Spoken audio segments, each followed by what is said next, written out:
Hi everyone, welcome to our Friday session. I'm really excited. This has been such a massive week. We had Roger talking about, who we are, our profiles, and then we had Paul talking about the inner why, and we should be really clear on where we at in our entrepreneurial journey, but also where we are, and who we are and where we want to head with our future vision. So today we've invited the amazing Deborah Harris, who is a philanthropist, master trainer to Entrepreneur Institute, and an absolutely amazing financial controller, chief financial controller.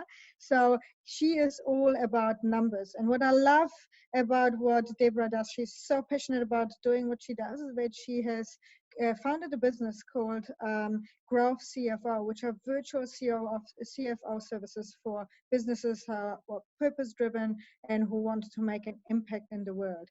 What does that mean, virtual services? Really, it's about making sure that you can get the same services as a financial controller would provide you, but for the fraction of the size, because you can hire them in from Deborah's team. So it's absolutely amazing to have you here. Deborah, thank you so much for joining us. Deborah we just talked about this. Deborah is a mechanic, 44% dynamo energy and 36% steel energy. So great person to talk to us about how to set ourselves up for personal cash flow and business cash flow and making sure that we have our numbers right. Deborah, welcome. Thanks, Paulina, and thanks for inviting me to come and speak today, because it's amazing to have this opportunity and impact other people's lives. Yes, I think that's why we're all doing it and why we were part of the mentoring and facilitating community. It's really about helping other businesses shine, right, and make a better impact. Yeah, absolutely. And so throughout this whole session today, Paulina, we've got a team standing by to answer questions, and there'll be questions that they'll be answering throughout the time, and we'll do a wrap-up set of questions at the end, and we'll have ways to reach out as well. So make sure you use the chat and put all of your notes and stuff, so forth, in the chat, and let us know if there's anything more that you need. Awesome. Thank you so much, Deborah. Absolutely. All our facilitators are on standby, really excited. So let's get started. Deborah, I'll hand it over to you because I know you have a little bit something prepared for us and want to share your knowledge with us. So I'm really looking forward to what you've got to share. For everyone who's watching while Deborah is bringing up her slides, is every time I listen to Deborah, I pick up something new. And I have, someone in my team doing all the accounts for me so that I can look at them in the end myself every week. But every time I listen to Deborah, I'm like, oh, I need to talk to my accountant about this, or oh, I need to talk to my financial controller about this. So really looking forward what you've got to share. Are we ready? We're ready. I'm just having trouble sharing my slides. So just a moment and I'll get that to work.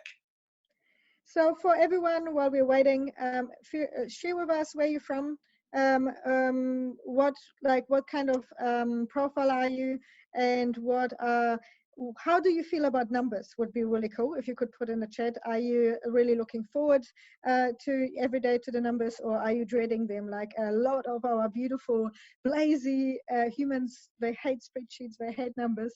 So I sometimes feel for them, but there is a real key that we all have to understand what our numbers are so that we can make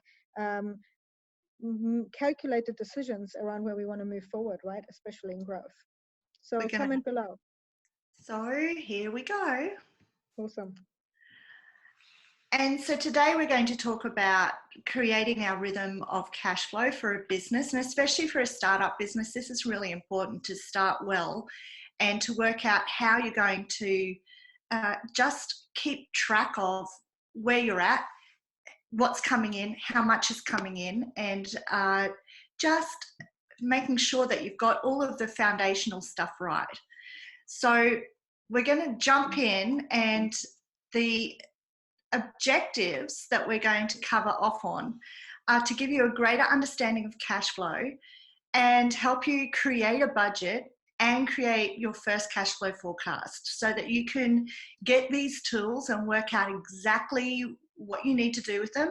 And Paulina, I'm going to make those available to you and your team, and you'll see these come out with the beautiful logos on them from the CLA program, and that will be amazing to give you a head start. There'll be a personal budget, and there'll be a business budget, and there'll also be a cash flow forecast. So then we're going to talk about a few different topics. We're going to talk about the difference between cash flow, profit and revenue, just to make it super clear what you need to be looking at in each of those spaces. We're going to also talk about how to measure your money, like what to measure, how to measure it, where to find all the information.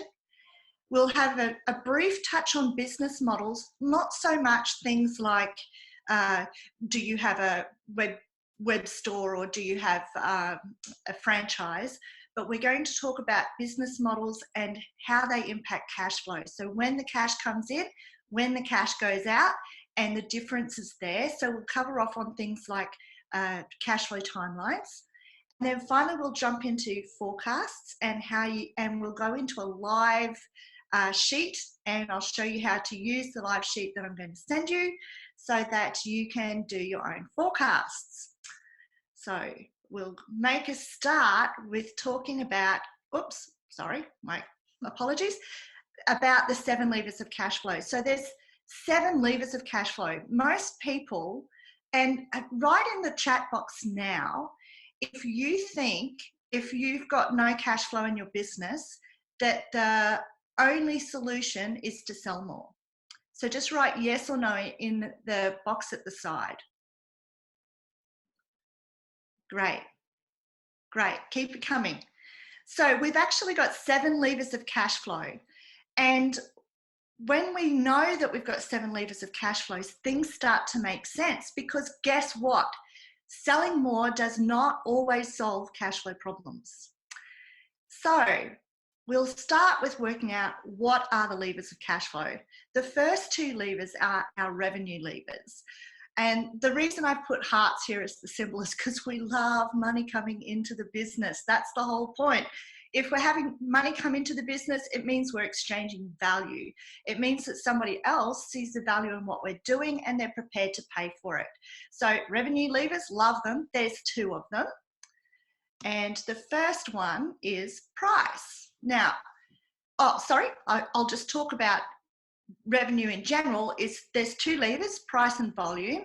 It makes up this equation, price times volume. So what you sell and how much for, how much you sell and who to, make up revenue. So that's pretty simple, right? You can understand that side of it. So price is the first revenue lever, what we sell and how much for. And when we're looking at price, the easiest way to increase our revenue or to improve our cash flow is actually to put the prices up. Now that sounds a bit counterintuitive, because you think if you put your prices up, you may lose customers. But there's lots of ways you can put your price up without losing customers, most of which can be done with bundling your services. Now, if you're just starting out, it may be that somebody else has a great product and you can provide a service around that product. So think about things that you can do that don't necessarily increase your costs, but enable you to add greater value, because if you add greater value, you can charge more for it. If you charge more for it, it means your price is going up, and therefore you have better cash flow. Maybe. And I'll cover off on why I keep saying maybe in a little while. The second thing we have is volume. You can see here there's 3 different size coffee cups, so they all hold a different amount. Now, we might sell a little bit of something that's really expensive. We might sell a lot of something that's really cheap, or somewhere in the middle. Volume is best thought of as something that can influence cash flow, but only if everything else is okay. It can actually influence cash flow negatively as well as positively. And when you look at your volume of business, the easiest way to increase your volume is actually to go out to partners and see if they want to sell your product for you or with you, or the opposite could be true, that you go out to partners and offer to sell some of their stuff rolled into yours. So that's volume. So they're the two cash flow levers that are around revenue. And this here is how we represent that in the wealth dynamics understanding, because revenue is best driven by people. Price is best driven by somebody who's high dynamo, high blaze. So people who are great at working out what the products should be, people who are great at working out what the markets should be. And the volume is great for people like who are, say, star profiles and supporter profiles, because they know the people who might take it up. Now, the rest of the cash flow levers will actually overlap one over each of the profiles. These two overlap over 3 profiles. So there's 7 levers, 8 profiles, just making that really clear. Oh, Paulina, this might be a great opportunity for people to put what their profile is in the chat box at the side, because then we can, as they see where their profile comes up, they may go, hey, you know what, I am actually really good at driving that cash flow lever. So when you're looking at putting on team, what lever are they best at driving? And that can become part of their return, part of their KPIs for the business. So when you look at what they're doing, you know, okay, that person's an accumulator, they're going to be great at. Okay, so thanks for that. Keep putting them in. Paulina, I've already seen that. It's pretty cool. We've got a few creators and stars on here, and we also have a few accumulators. I've had some brilliant conversations with some of our participants, so this is really valuable. Thank you, Deborah. Oh, that's great. Thanks, Paulina. So these 2 levers are really around driving revenue. We're looking at revenue as being the top right quadrant of the wealth dynamics square.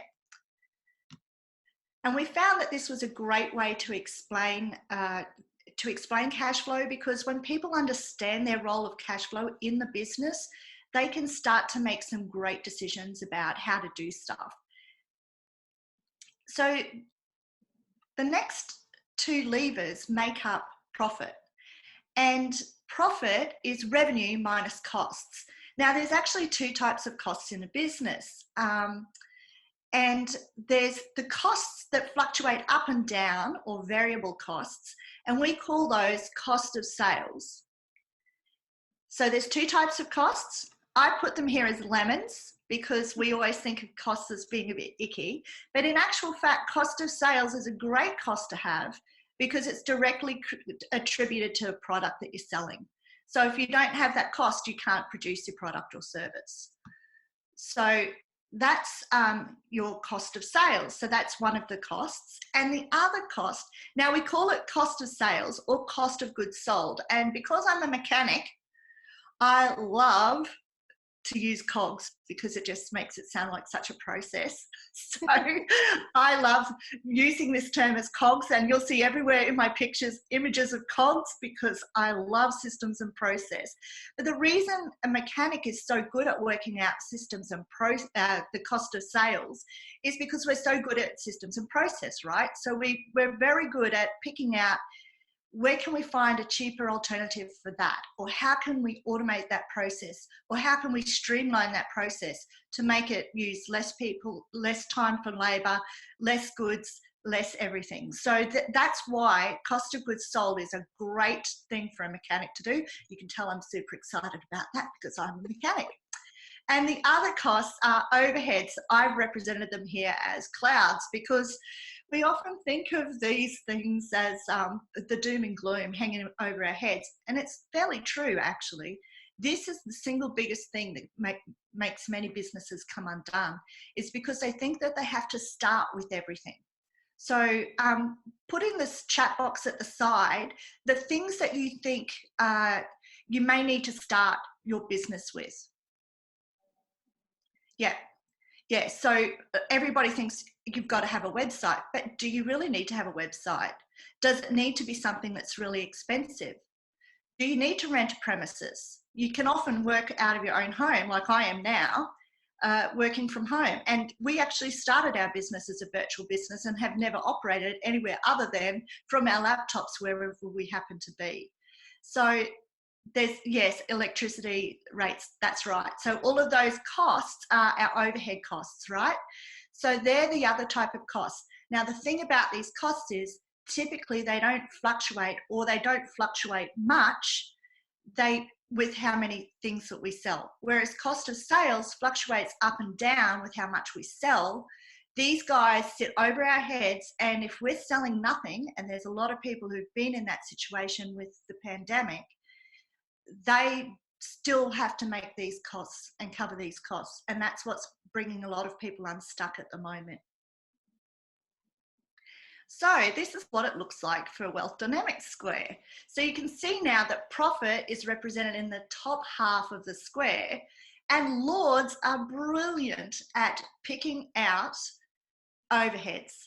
Give a lord a spreadsheet and the phone and tell them to start knocking those things off, and I tell you, they'll get on the email, they'll get on the laptop, they'll get anywhere they can, they'll find ways to reduce these costs of sales. I saw a lord reduce about 50% of their whole costs over the last 3 months just by getting on to suppliers and telling them that they had to give them a 50% discount.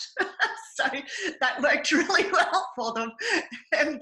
But you know, that's what people are now doing, is they're giving people payment holidays. Be careful with payment holidays. Payment holidays always come to an end. Now, if your payment holiday is going to come to an end, are they going to expect you to pay that 6 months out, right?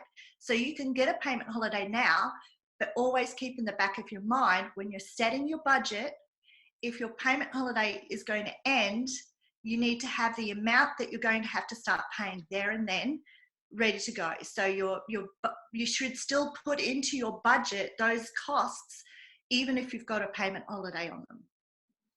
So that's just a little timeliness thing around this whole pandemic. So finally, we have the last 3 levers, and these levers are all about timing. And whereas the other 4 levers all contribute to profit, these 3 levers are often ignored because they don't directly impact what we see on our profit and loss statement or our income and expenditure statement. And it's because they're all about time. Now, Paulina, you're an accumulator profile, is that correct? Trader. Oh, you're a trader profile. Still very tempo. Very Yes. tempo. So yeah, tempo is my thing. Totally. Tempo's your thing. So this is where you're really going to have, oh, it's Shane that's an accumulator. You're going to have this lovely situation where you're going to really identify with the different levers here.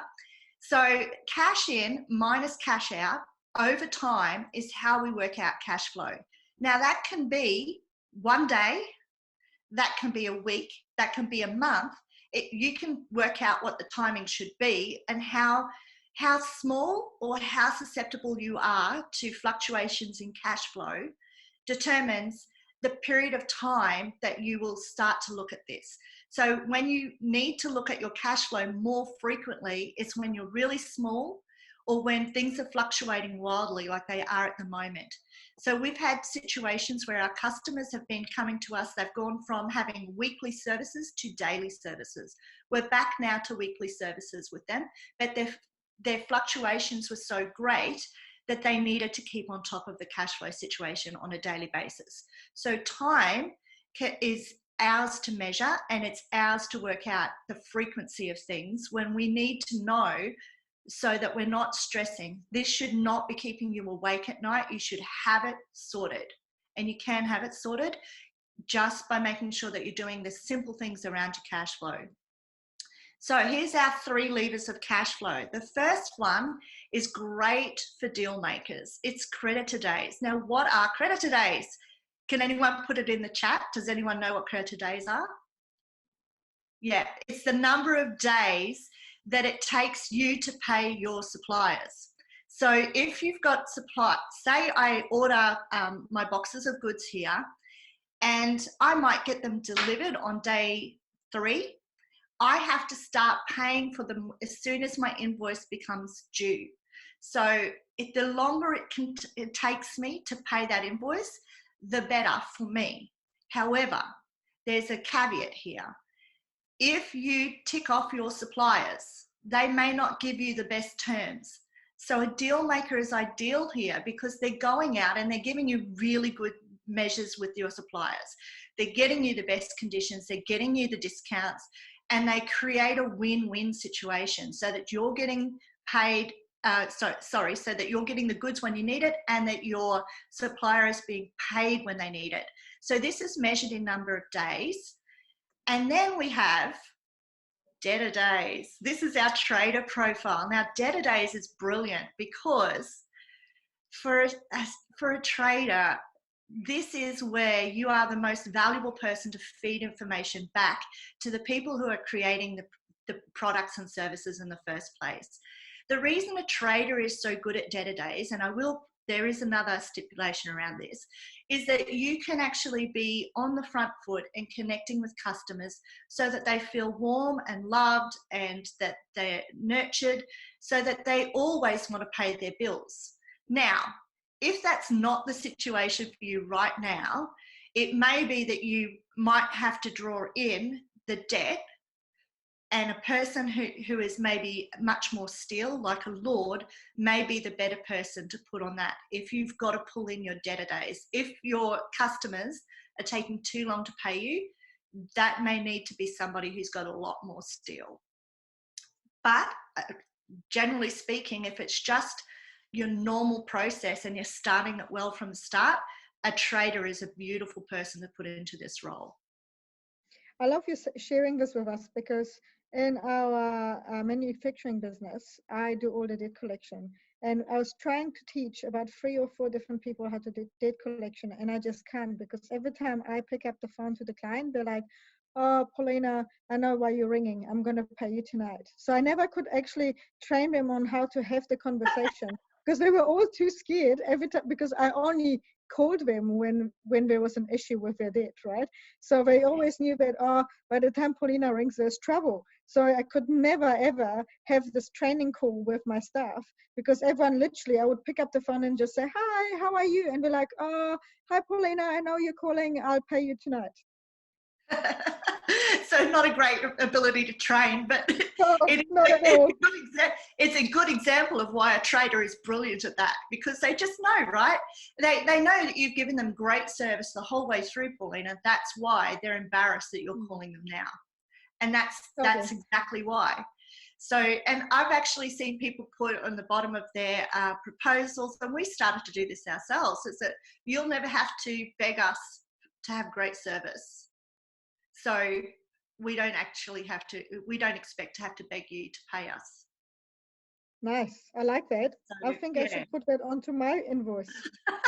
Nice. Well, there you go. We'll start a trend. I like it. Yeah.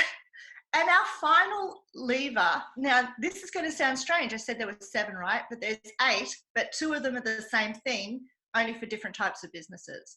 So this is stock turnover. And the other name for this lever is work in progress. Now, I'll just explain the distinction. This is great for an accumulator profile. For example, many accountants fall into this category. Work in progress is what they call it WIP.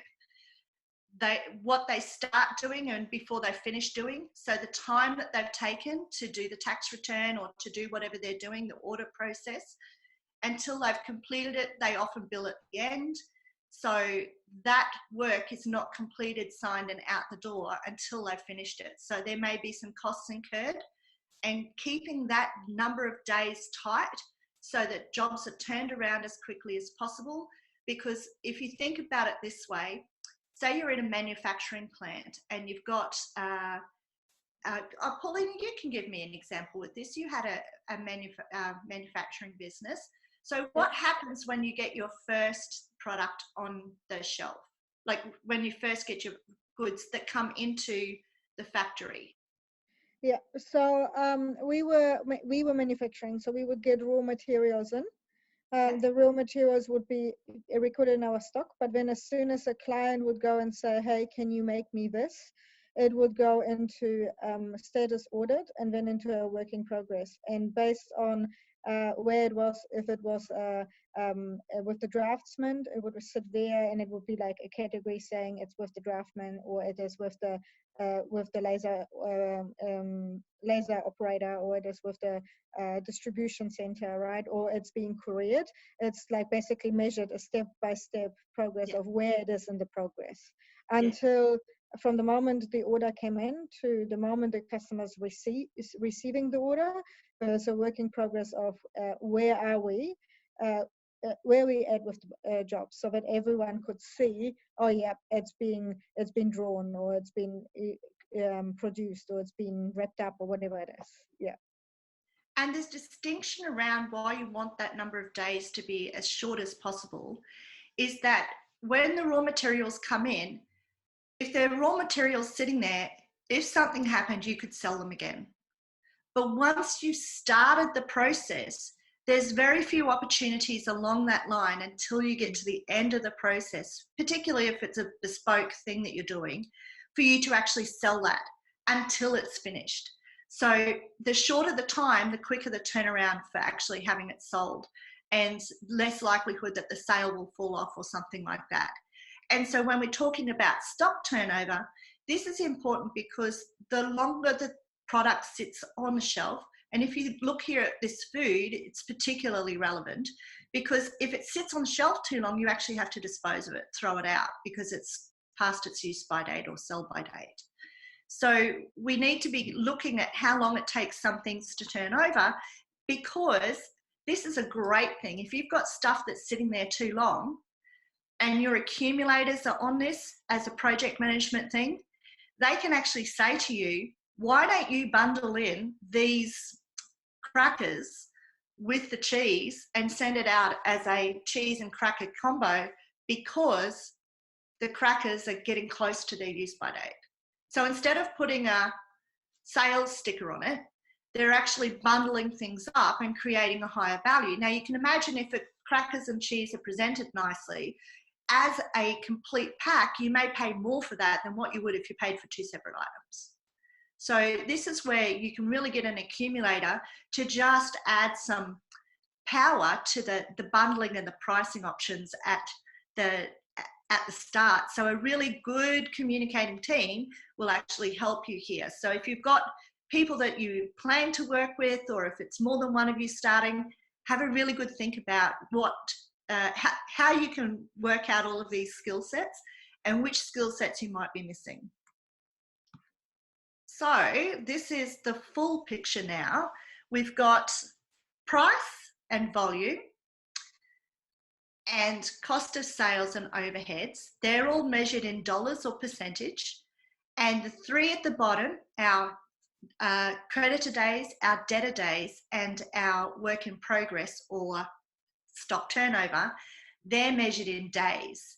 Now, see the little guy down the bottom that's holding the debt? That's because when your customers are not paying you, you're like their bank. So you're actually carrying their debt, and you need to think about how you're going to go about pricing so that you don't carry it for too long, or that you don't carry it at all, because sometimes you can get paid up front for things.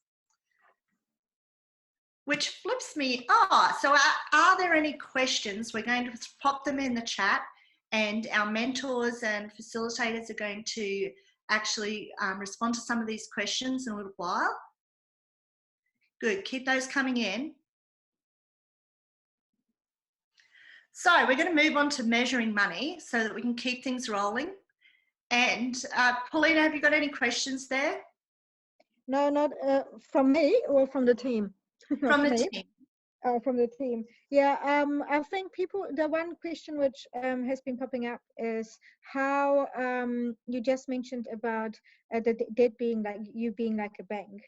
Can you give us a couple of different examples of how we could invoice people to make sure that we reduce the time of debt, especially now in the crisis, in the crisis leadership? How can we manage our money better? Sure, I can definitely do that. There's quite a few different ways. So I'm going to, soon I'll cover off on cash flow timelines. So I'll cover that topic as we do that then. Is that okay with you? Awesome. Yeah, perfect. Thank you. Great.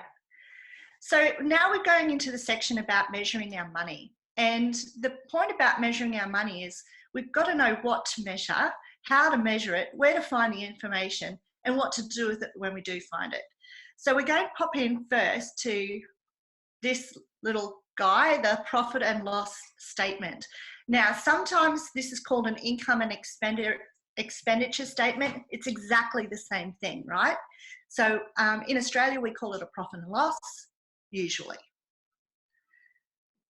And on the profit and loss, you'll see a few things that look a bit like this. So we're just going to work through this example, and we're going to get, I'm going to explain what the terms mean so that you just have a working understanding and you can see back some of the names of the things that we've already talked about. So revenue, it's the price times volume. And I've just got here that we're expecting product one to give us $50,000 in revenue and service one to give us $100,000. Now that's just, you know, these are just figures that we've put into this so that I can give you some examples.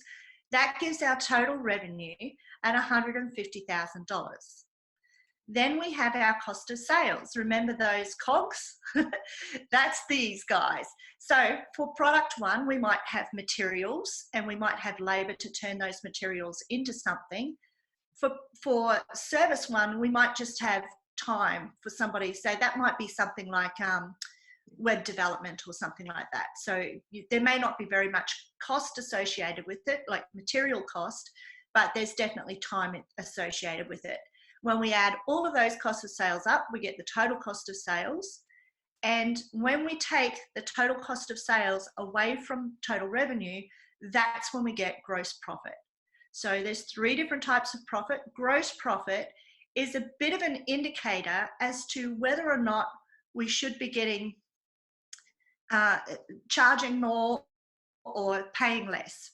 As a rule of thumb, there's we usually say about 30% goes into cost of sales, but it does depend on the industry, very much so.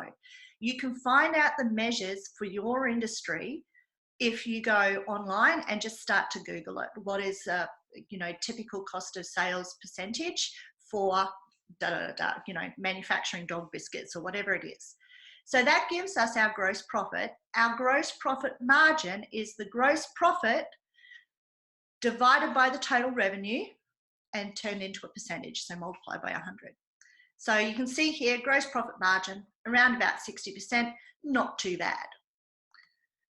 Now the next section of the profit and loss, it starts underneath the gross profit and it's the expenses. Now these are the regular operating expenses of your business. Rent, electricity, wages, that might be particularly bookkeeping, getting your admin tasks sorted. A lot of small businesses when they start up get almost crushed by subscription costs. So have a really close look at your subscriptions. Make sure that you're not paying too much for anything. Remember, you can start and build. You don't need everything that's whiz bang. I know particularly mechanics love to have all of the bits that are just humming along. But just think about it. Is it going to actually give you enough of a return on investment to invest your time, energy and money in that right now? Or are you better trying to find a way to pay somebody a few dollars an hour in an offshore team to just manually do the process? So as I said, Sorry, for everyone who's listening, in week 2 and 3, we're really going to go into resources and into team. So there will be the debate to be had of what do I buy a subscription for versus what would I hire a team member for. So that's really exciting. Thank you so much, Deb. Oh, great. Yes, I knew that you guys were going to build all of the team stuff and everything together. So it's such an exciting program to really look at the whole range of things that you need for your business and just get covered off on all of it at once. It's really good. So when you have your total expenses and you take your total expenses off your gross profit, you get what they call operating profit. And once again, the operating profit margin is this operating profit divided by the total revenue, multiplied by 100 to make it a percentage. And that operating profit is a really good indicator of whether or not your business is managing to make the sales and cover the costs of those sales. So another rule of thumb here is that those expenses should be around about another third. But that's, once again, very, very, very dependent on industry, and you can find that out. So our final section of our profit and loss statement starts underneath the operating profit, and it brings in the different expenses. Now, other income here. At this time, a lot of the businesses around the world and governments around the world are getting grants. And this is where your grant would show up, because if you put it up in your revenue, it's giving you an inaccurate picture if you're comparing it year to year. So it would come in under other income. And then you've got expenses like depreciation and tax. You might have interest expenses. They come in here under other expenses. So take them out of your expenses up above, because they're not your operating expenses. They're happening afterwards. So those total up to your other income and expenses. And when you take those away from your operating profit, that's when you get your net profit. Now, your net profit is the investor measure of your success. So if we go back here, this gross profit is a measure of your sales conditions. So it's a measure of how well your sales performance and what you're selling is actually part of that. So that's kind of a yellow type of strategy. The operating profit gives a good measure of your management skills, of managing your expenses. This is your green spectrum kind of measure for your business. And your net profit is your investor measure, or your blue measure of your business. Now, net profit has to have enough left over for it to come back into your business so that you can grow and pay you what you need to have. So you might actually be paid in several places in your profit and loss, and we're going to cover that in a little while in business models. But are there any questions so far on the nuts and bolts of a profit and loss statement? I would love for you to clarify why someone as a startup, or, you know, like who's got no customers and here they're heading into new customers or generating a new promotion in the yellow space, why should they really look at the green level and the blue level measures at the same time? Okay, great question. Now, the reason you should look at your green and blue level measures is because if you are going to ever be green or blue, you've got to account for them already. You need to know how you would pay a manager to come in and manage your business. You need to know that, you know, if you're not at least taking 10%, that's a rubbish investment. Why would you spend your time and energy on something that wasn't even giving you 10%? You could go and do better in the marketplace. So you should be thinking of your business as this isn't just about buying yourself a job. This is about having an exit strategy should you wish to, and you may not wish to, but sometimes things happen. And if you're the one who's always on the tools, if something happens, you can't get out of that. You're always there. You're always having to do it. So if you become sick, or if you want to have a holiday, you know, you might want to go on a honeymoon and you can't go away, because if you go away, there's no income coming in. So to have a look at a model that works really well means that you can attract money. So money comes to money. Money flows where money's already flowing. It doesn't go into the dry, arid wilderness. It goes along the stream and it follows the flow that's already there. So that's why we always make sure that we've got these three parts of profit in our heads. And I'll show you in a breakout, I'll actually share with you my business model, so you can see that I take this very seriously. Well, sort of seriously, semi-seriously. I do know the numbers, and I make sure that when we set up our products, it all follows the same model so that I know it's going to be profitable.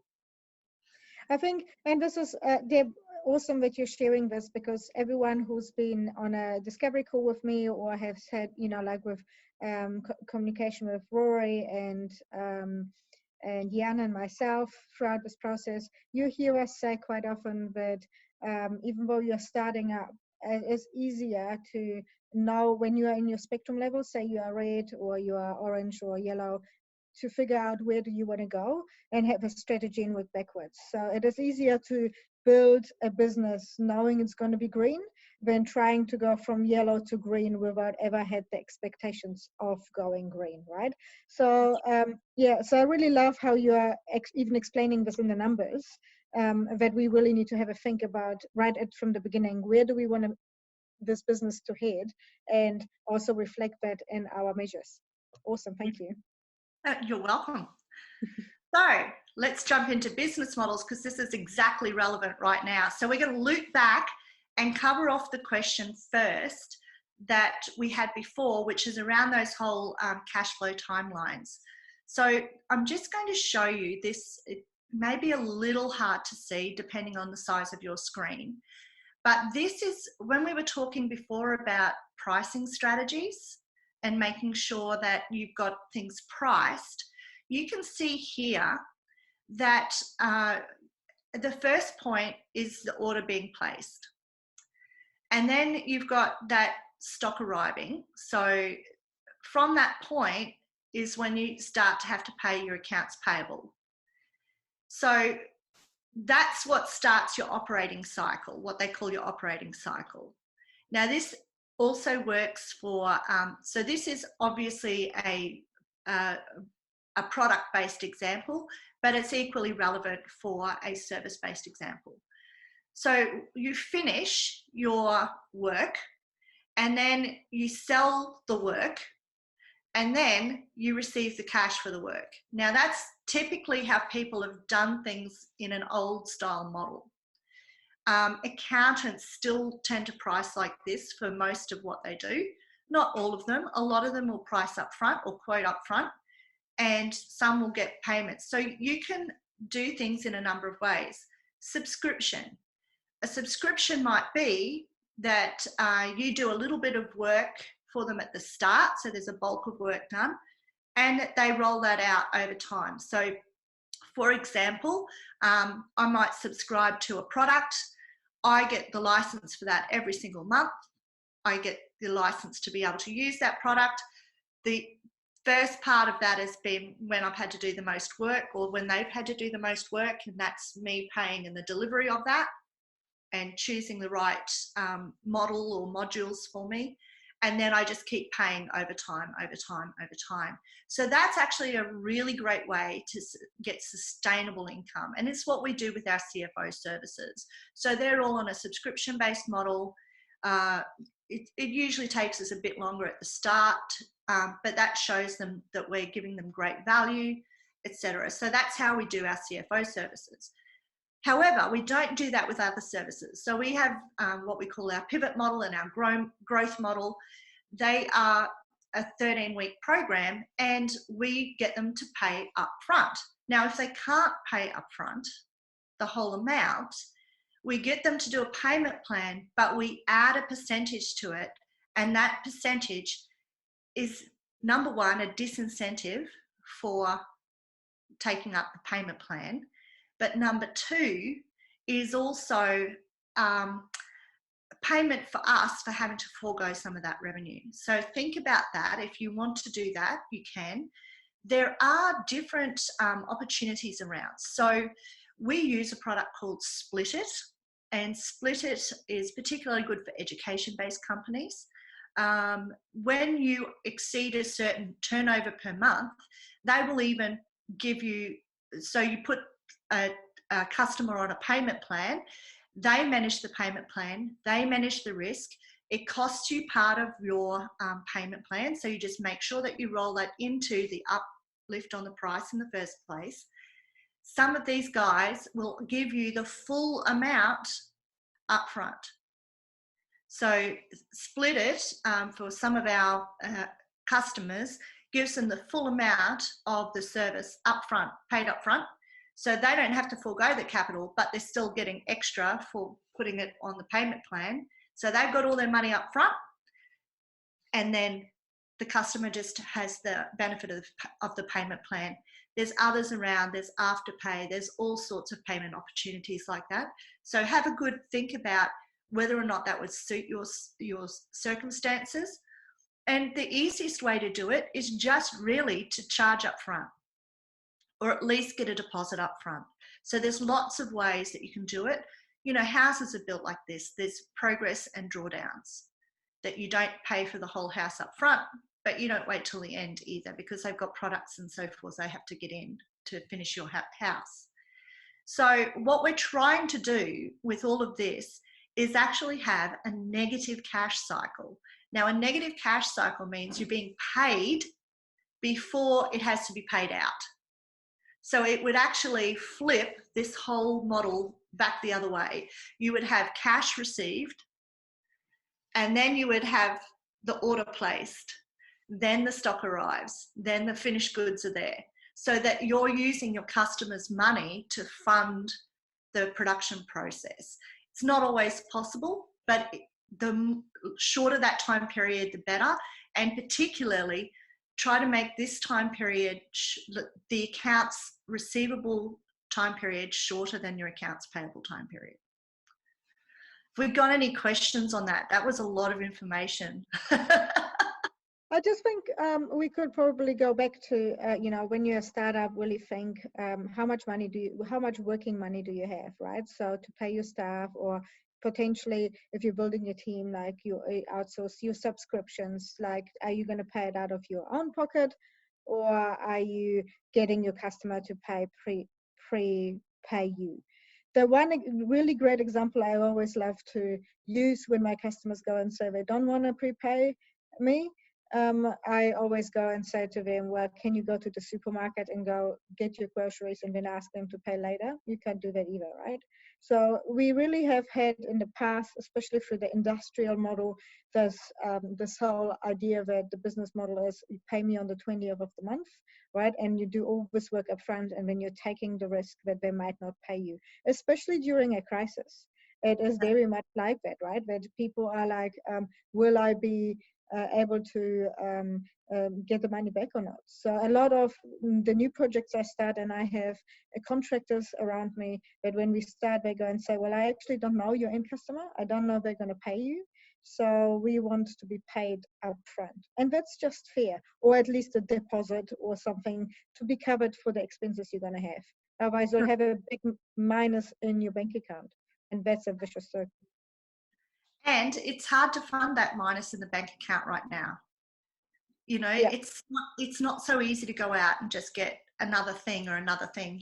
There's a lot of competition out there for the funding that's available. So you do need to be very aware of how you go about pricing things, getting the money in before you have to spend it.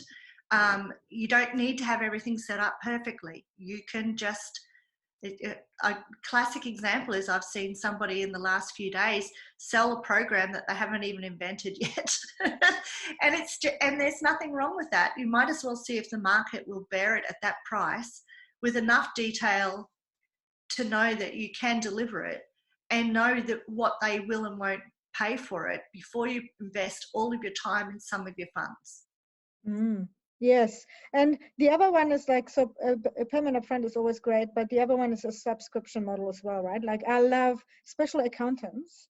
I love how they changed from, my accountant did that too, changed from by the end of the tax year, you get a $4,000 bill, and going and saying, actually, I'm going to support you throughout your whole year, and I'm going to charge you $300 a month. Like that's much more digestible, especially at the start, right? Like much more digestible to come up with $360 in expenses a month than knowing that in 12 months time you're going to have that big bill.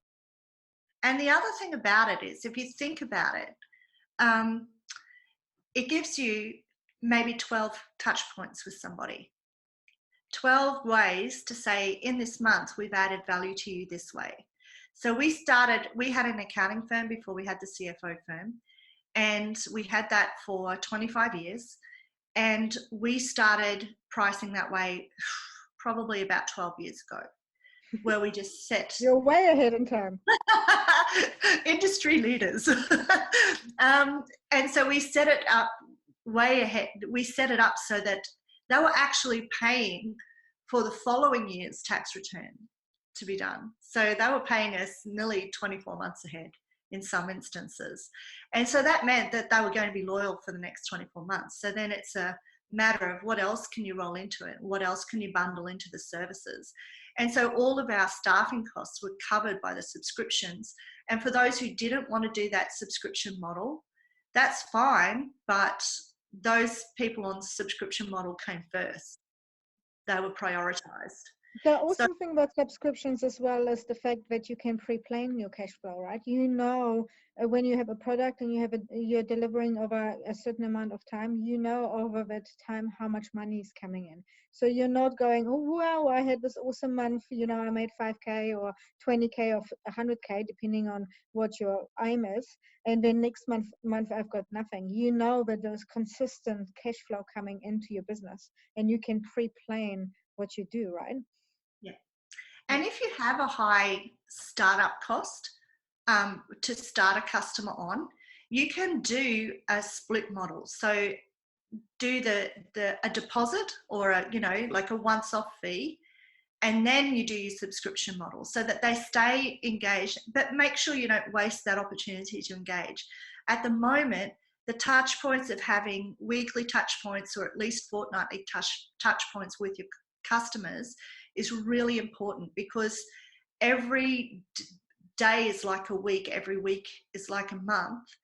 And if you're not connecting with them on a regular basis, you're going to actually lose those customers, because they'll just walk somewhere else. It's so easy to go somewhere else right now. And people are learning that they can do that. So they're intolerant at the moment of poor service and overcharging. So those are the two things to be really aware of, is that your service at this time, so traders, I'm sure you love to hear that it's absolutely vital to nail that. It's always been the case, despite of what every Dynamo person says. Yeah. It's like, I love it. It's like you need to think about, and we are going through this in the process, but you need to think about how do you make your customer feel, right? If you get an invoice and you deliver once and then you never communicate with them again, well, chances are that they're not going to come back to you. While if you have regular communication and you're really delivering, right, and you're showing up for the customer, chances are they're going to come back to you more over and over again, because there will be and it will be much harder for the competition to jump in because they have such a strong relationship with you. So yes, trader all the way here. Love it. So I'm going to move on, and this is the same profit and loss that we just had, and I'm calling this a strategic spending plan, but it's also known as a budget. But the reason I call it as a strategic spending plan is that the word budget in itself makes you feel like there's scarcity, that there's not enough. And actually there's plenty. The net profit in this one is 22%. So there's plenty, right? There is enough. You just need to be very strategic about how you put it into your budget. So you can see here, our total revenue for our products and services represents 100% of what's coming in for our operating revenue. We take off our cost of sales, and we might say we're going to set a percentage for each of these things. I'm going to set a 10% for labor on this thing. That's it. And so then you can work out what that actually means in your budget. And down to your rent, your electricity, your wages. Each one of these components, you can say, these are the things that are deal breakers for me. If this goes above that, then I know that we're not going to get the profit that I want to have. You can even work out your tax. And the way you can work out your tax is if you start with your net profit margin, what you want to get, and you know what your tax rate is for your country, you can work that out. So say in Australia, we have a company tax rate of 30%. And if I have a net profit of 20%, 20 times 30 is 20% times 30% is 6%. So 6% of my revenue will go in my tax, my company tax. So I can work out already how much my tax bill will be. That's really major, because most people, the biggest thing they do is they forget that they've got to pay tax of some sort. And then when the tax bill comes, they haven't got the money. So I'm just making sure that you understand you can actually calculate these things. And just to show you, this is actually my business model. Now, it's cake, because you can have your cake and eat it too. I love it. Every time you do it, I really enjoy that one. So I'll go through it little bit by little bit. We start with the idea of philanthropy being the whole cake. So what do we want to give? What do we want to be known for? What's our legacy? And we're very active members for B1G1, and I'm a legacy maker for them. And so for me, it's really important to know what impact I want to make in my community. The 3% that we have for the management team, that pays me to manage my business. So I take 3% of everything just to manage my business. Once it gets big enough, then I know I have the money set aside for my C-suite executives. So I can employ a CEO, I can employ, management team, etc. Because here it is. Now, these numbers will potentially fluctuate as my company grows, but this is what's set for now, because this is what works for me now. I give 10% for sales. Now that gives an opportunity to others to sell for me, and they know they're going to get 10%. I give 10% for marketing, same thing. If somebody else markets and sells, that's 20%. I give 10% to a return on investment for investors. Guess what? That's me. I'm the investor, but I expect to get 10%. I also expect to have 10% go back into the business so I can grow it, and that's fine, because I'm actually also getting paid to deliver my services at the moment. So I'm here represented, and I'll show you in my next slide. You can see that I pay people to co-deliver and I pay people to sell. I pay myself if I deliver, and I pay the future in philanthropy. So that delivery, me being in delivery in the cost of sales, that's me operating in my business as a yellow level person. Now, when I come down and I pay people for marketing, including partner referrals, and I pay myself as manager, that's me paying myself at green. Then I pay for the privilege of being Australian, and believe me, it is a privilege to be Australian. This is a lot worse places in the world to live. I pay myself as an owner. So there's me being paid as blue. I pay my business into the future so that my business also has its own life ahead of time. And you can see that my 30% tax on the 10% ROI and the 10% profit, that's 30% times 20%, which is 6%. So this is my revenue model. This is how I work out. Every time I work out a product, I work out how much can I sell it for. I calculate all of these things, and then I go specifically out and say, would someone sell this for that amount, 10% of that? Would somebody be prepared to sit and do the work for this amount? Probably wouldn't be quite 50%, because there'd be some subscription costs and stuff like that in there. So there's always a way that I can calculate what I'm going to charge and work backwards and forwards to say, is this a fair rate? If I wasn't going to be doing it myself, is this a fair rate that would enable me to get somebody else to come in and do this at a high level for me? And the answer is usually yes, there is enough. And I start by asking somebody how much they'd like for the job. In some instances, they overprice themselves. Mostly, they way underprice what I would have been prepared to spend. So it's an interesting way to do it. So you can use this type of system to work out what you should be charging for your services and your products, and work backwards and forwards and see, is this a fair, like if I start here and I want 20%, and then I've got this, and then I've got that, and then I've got something else, am I getting to a point where a customer just wouldn't pay for it because it's too expensive? So you can work your way backwards and forwards in this. Are there any questions? I haven't asked for a while. Sorry, guys. I think one question or one statement, and I think a lot of people I've seen in the discovery course had this question and this light bulb moment. Like the biggest thing we talk about is make sure you actually cost yourself into your budget.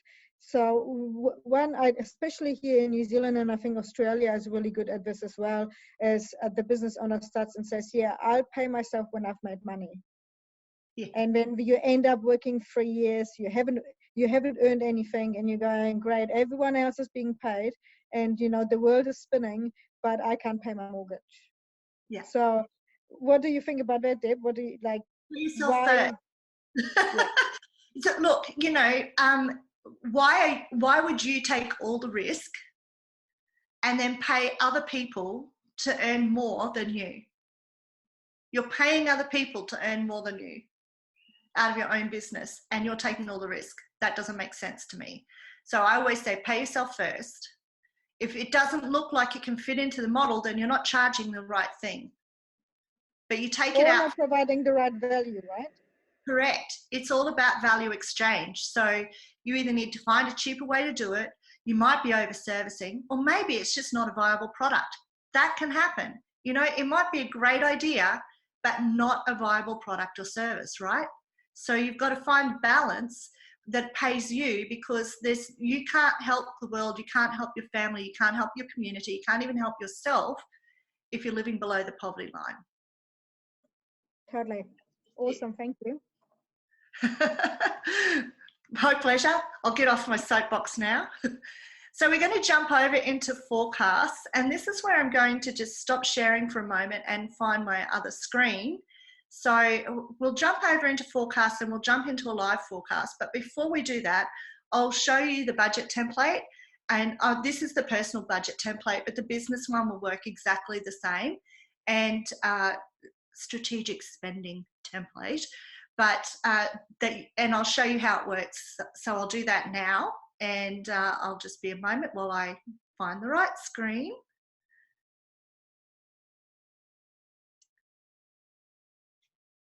Okay, here we go. So I'd love feedback now too, if you can put in the chat box if this has been of value to you, because it's always awesome to get feedback like that. So here's sorry, that's the wrong one. This is my cash flow planner. Since I'm on it, I'll go ahead and use this one. So so this is where we just enter in the week ending, and this week is the week ending Friday, the 27th. And you can see here, I've just put in, these are 3 names of my customers. So obviously they're not full names, but you could put in here what the product name was and that sort of thing. Put in next to it when you expect to get paid for each of these things. So you can see here, I expect Charlie to pay me $300 this week and $300 next week. So this is a weekly cash flow planner for a quarter. So you can make it a rolling cash flow plan, because you can just change the date on it and roll it out. So now that's how my money. Is that example meant to show numbers and examples, or is that just the template you are talking about? You can have the template, but this is just to show you the examples, how to use it. I can't see the example. I can only see the budget, like the template itself. Charlie isn't on here. That's why I picked it up. Oh, are you seeing the budget template or the cash flow planner? Oh, sorry. Budget planner is what we're looking at. Right. Okay, I did put the budget. I thought I had the other one up because it was at the front of my screen. Forget that I said that. We'll start. It's all good. Budget planner. So here we've just made it so that you can view it on a different. So anything that you can. There's lots of fields that you can't use, right? So they're locked off so that you don't accidentally type over them. But you can choose to see this quarterly or monthly or even weekly. And just enter in here the amount. So here I've said that I want to see a quarterly budget. Now in here, I can enter the amount of my take-home pay, any bonuses, any overtime. You might be working part-time and still have other. I might decide that I want to give $100 per year. And you just work through all of your utilities, all of your bills, all of your major bills, everything that you have. You can pick and choose whether it's weekly, fortnightly, however frequently you do it, you can put it in here, and it will help you calculate all the way through what your budget is. So it'll tell you if your budget's in surplus, it'll help you break it down into the different types of it.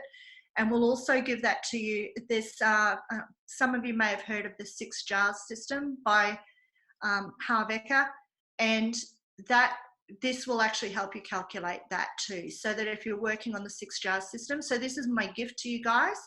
I'll also give you one for business so that you can do the same thing. Just go through it, work out what your exact expenses are. It'll help you calculate it all, and it'll give you the breakdowns so that you can populate your strategic spending plan. So now I'm going to stop sharing and find the other one that I thought that I had in the first place. And it's this quarterly. Now this is why you couldn't see it before. So now let me just shift it so I can see it. We can only see it in like half a screen. Oh, here we go. Now we can see it. Perfect. Yeah, sorry. It was over to the side. So here's our quarterly cash flow planner. And this here, we just changed the date here according to whichever week, Friday week ending. So you can see here it's set for the 27th of May. And that will actually just, so if I change that to, if I change that to the 20th of May, you'll see that it will just actually change all the dates in there. So you don't have to do anything other than the grey squares. That's it. And let me just put it back. And you can see here that I expect this week and next week for Charlie to be paying me some money. Bob's is going to come in over time. Therese will come in, over time as well. And that gives me my total income. Now, I've also got people who I have to pay. And here I've got Harry and Millie, Ted. I've got my rent, I've got electricity. Now, these are just figures that I've thrown in just to show you how it works, okay? So they don't expect them to be anywhere near correct. But you can see as I scroll down to the bottom, the net cash flow that I've got coming in for this week is actually less. That's why it's red. So I'm in the red for this week. Anywhere where there's red, I now have the opportunity to say, you know what, I'm not going to pay Millie here. I'm going to pay Millie here. And that you will have to decide what that looks like. You might take a payment arrangement with Millie, or you might pay it over time. Now you can see my cash flow is actually positive. So this is how you can use this cash flow tool. You can also do the same thing for investing and financing. That won't be so relevant to you guys right now in startup stage. It's there for the future if you need it.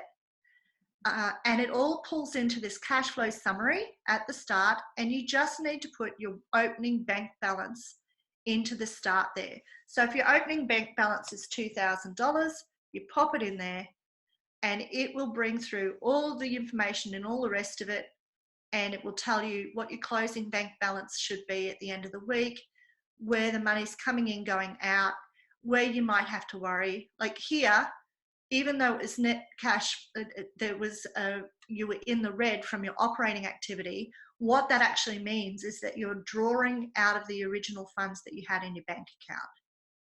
So that's how you use this quarterly cash flow planner. Once again, it's a gift, which is cool. You get to have a gift. It's always nice to get presents. Are there any questions on how to use either of those two tools?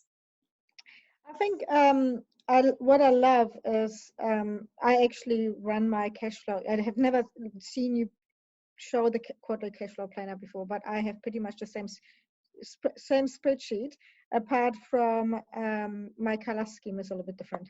But what I love about it is, guys, really important that you only enter into the gray bits, so that you don't override any of the other formulas, and it pre-calculates everything yourself. Now, one big tip I can give you guys as you're starting, because a lot of the participants we already have here, they are used to be having one bank account for business and personal, right? They throw Deborah, I love your face. It's like, yes. So I think key action is for you guys when you start a new business, you need to have a separate bank account for your business to make it the apart from many reasons, your accountant in the end of your year who's going to do your tax returns is going to appreciate it, and he's going to charge you half of what you would normally be charged because you have those two separated. So it's definitely worthwhile opening a new account. Hey, Deborah. It is. Just think of that this way too. Everything that you've got in your home receipts will then go through your business accounts. So those things that you don't want your accountant knowing that you've bought, you really just don't want to have them go through your books. There's some extraordinary things you can find out your customers buy. Let me just tell you that. I've got a great story for another day. I love this. But with the cash flow planner, I think the key thing to remember here is that the surplus you have week by week, and that's referring back to the personal accounts, the surplus you have coming week by week, it's not necessarily there so you can go and say, oh, I've got a couple of grand spare, I'm going to take them out of my business. That's Correct. not, it's about showing, like you see with the weeks where you are in red, to go and say, okay, will I have, by the time I hit red, will I have enough in my bank account to cover this from the previous weeks? And that's a really great point. So you should actually have your name here, and this should be a never broken. So say you want to take $2,000 a week out of your business for yourself. That is the one that you never ever break, right? Mm-hmm. And you never shift that one. That one's coming out. So now it's already in the cash flow. Mm-hmm. So include paying yourself in the cash flow. You'll find you can only, like, you don't have to worry, Paulina, you can only type into, I blocked the other squares. Oh, nice. I don't like people mucking up my spreadsheets. But yeah, you can, mechanic, that's right. So see, you can put yourself in there, and then you know that it's got to be paid. You can prioritize these, you know, you can say, like, these are the deal breakers, they have to be paid. These are the ones that I don't care, and these are the others. You know, you specify what you want. It's your cash flow, but if you pay yourself first, you won't have the problem of dipping into that fund because you'll already have enough to cover. You do the personal budget first, it'll tell you how much you need. Stick that into your cash flow forecast, leave it there, and work out how you're going to cover it. That would be my tip. I like it. So I agree. When I recommend, I always go pay yourself first, then pay your staff, and then pay your suppliers, and make it like, and figure out how you're going to cover those, right? So don't overcommit yourself. We don't want you to go back into an infrared state where you're going to end up paying out more than you're getting in. Absolutely. I'm not asking you to put $10,000 a week in right now, but really think about the steps of how you're going to get to the income you want to have in future. But Deb, a question I have for you. For yes. Our beautiful Dynamo Stars supporters right now who are all looking at the spreadsheet with like a panic in their face. Horror. Yeah. So tell me, and I have a couple of examples, but tell me how would you link for Dynamo Blaze Energy, how would you link back the cash flow and why they should be doing it? Okay. Well, I have to say that Dynamo love bright, shiny things. So cash flow is the best way to make sure that you have the money for your bright, shiny things. So put your bright, shiny things in there as your little carrot. If you know that there's something that you want coming up, you just put that in there. Put that in as an extra amount that you know you're going to either take for your personal use or that you want for your business. Put it in there. Give yourself the carrot. Don't just give yourself the stick of filling it in. because it is a stick for people who don't like looking at spreadsheets and stuff. And you can, as your business gets bigger, there are definitely ways to automate this, but it's really good practice to do it by hand first. It makes you aware of what it is that what you're paying out, what you're taking in. It's just a really good practice to start having. This is something that a junior can take on for you though. So once you've got it sorted out, you don't need to a certain extent, you can set and forget. But I have left the heaviest parts to the end, because it is really challenging for a lot of people who are high in Dynamo and high in Blaze to look at a spreadsheet and not freak out. And in fact, I know a lot of people who do freak out, and most of our customers fall into that space of being high Blaze, high Dynamo. We have a lot of stars and a lot of creators as our customers. So this is probably the part that you want to outsource the quickest, but just get a really good handle on what it means to do it. And I'm sure there's ways that you can reach out to the team as well to have some assistance if that's something that you're really struggling with. You might find that you can collaborate with someone else on this call where they're really good at it and they're really not great at, say, marketing. So just be aware that you can trade services as well. So if that's easier for you to do, you jump on a group call with a couple of mates and you fill it out together and you have fun while you're doing it. Yes. So absolutely, I love it. Have a carrot, because I quite often, when I talk to Blaze Energy and they go, oh, do I really have to do this? They're like, you wanted that holiday, or you wanted to do that passion project. This is your way of how you're going to get there, and understand how you're going to generate the income or the money for yourself to finance that holiday, that passion project, that giving back, whatever it is you want to do. And the other sides to it as well is, I think, if you are a business owner, and we're all here to start up a business, or already in a business which you are starting up, I would go and say that the key thing to remember is you're taking all the responsibility. You are the one who is liable for everything. So you need to understand your financials, right? So that and say, okay, is there hard times coming up? How, what do I need to do to mitigate those hard times? If you don't know and you just let the money flow, then you will find out yourself either back straight into infrared, where we don't want you in the first place, or you find that you're never actually generating enough income because you've never put a figure to it of how much money you wanted to make, right? Absolutely. Absolutely. Perfect. So before I summarize, Deb, do you have any final words of wisdom? I do.